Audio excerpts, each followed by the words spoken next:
Hello guys, welcome back to my channel క్రిదారెడ్డి. Bigg Boss season 8 second week అయితే Shekhar Basha eliminate కావడం జరిగింది. ఇక థర్డ్ వీక్ నామినేషన్ లిస్ట్ అలాగే ఓటింగ్ అనాలిసిస్ చూద్దాం. అంతకన్నా ముందు వీడియో చూస్తున్న వాళ్ళు వీడియోను ఒక లైక్ చేయండి.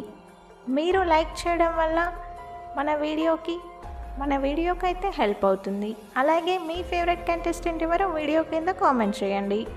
డిస్క్రిప్షన్లో మన వెబ్సైట్ లింక్ ఇచ్చాను, అక్కడికి వెళ్ళి ఓట్ చేయండి. అలాగే అక్కడ లైవ్ ఓటింగ్ కూడా చూడొచ్చు. 3వ వారం నామినేషన్స్లో 8 మంది కంటెస్టెంట్స్ అయితే ఉన్నారు. విష్ణుప్రియ, మణికంఠ, ప్రేరణ, సీత, పృథ్వీ, యష్మి, అభయ్ అండ్ నైనిక. ఈరోజు నామినేషన్స్ చాలా హార్ష్గానే జరిగాయి. ఎపిసోడ్ కూడా ఇంట్రెస్టింగ్గా ఉండబోతుంది. సో ఈరోజు నైట్ ఎపిసోడ్ వాచ్ చేయండి. ఒకసారి ఓటింగ్ అనాలిసిస్ చూద్దాం. టాప్లో విష్ణుప్రియ ఉంది 24% ఓటింగ్తో. విష్ణుప్రియకి మంచి ఓటింగ్ పోల్ అవుతుంది. తనకు already pre existing fan base అయితే ఉంది. అలాగే తను ఇంకా కొంచెం ఓపెన్ అప్ అవుతే విన్నర్ అయ్యే ఛాన్సెస్ కూడా ఉంటాయి. సెకండ్ ప్లేస్లో నాగమణికంఠ ఉన్నాడు 21% ఓటింగ్తో.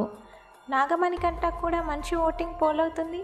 టాప్లో ఉన్న విష్ణుప్రియకి సెకండ్ ప్లేస్లో ఉన్న నాగమణికంఠకి కేవలం 3% ఓటింగ్ మాత్రమే డిఫరెన్స్ ఉంది.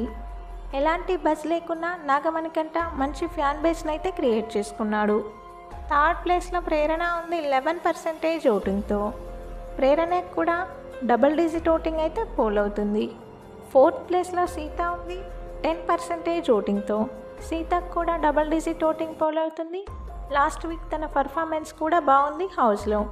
ఫిఫ్త్ ప్లేస్లో యష్మి ఉంది 10% ఓటింగ్తో. యష్మికి తెలుగులోనే కాకుండా కన్నడ ఫ్యాన్ బేస్ ఉండడం వల్ల డబుల్ డిజిట్ ఓటింగ్ అయితే పోల్ అవుతుంది. ఇక సిక్స్త్ ప్లేస్లో నైనిక ఉంది 8% ఓటింగ్తో. సెవెంత్ ప్లేస్లో పృథ్వీ ఉన్నాడు 7% ఓటింగ్తో. ఇక లాస్ట్లో 8th ప్లేస్లో అభయ్ ఉన్నాడు 4% ఓటింగ్తో. ఈ వీక్ క్లియర్ కట్గా అభయే లీస్ట్లో ఉన్నాడు. తనకి మిగతా వాళ్ళతో కంపేర్ చేస్తే పర్సంటేజ్ కూడా తక్కువ ఉంది. ఇదే ఓటింగ్ కనుక వీకెండ్ వరకు కొనసాగితే అభయే ఈ వీక్ ఎలిమినేట్ అయ్యే ఛాన్సెస్ ఎక్కువగా ఉన్నాయి. బిగ్ బాస్కి సంబంధించిన అన్ని అప్డేట్స్ మన ఛానల్లో ఉంటాయి. ఛానల్ని అయితే సబ్స్క్రైబ్ చేసుకోండి. అలాగే పక్కనే ఉన్న బెల్ ఐకాన్ యాక్టివేట్ చేసుకోండి. నేను పెట్టే ప్రతి వీడియో మీకు నోటిఫికేషన్ వస్తుంది. మన వీడియో చూసిన వాళ్ళు లైక్ చేయడం మర్చిపోవద్దు. Thank you all.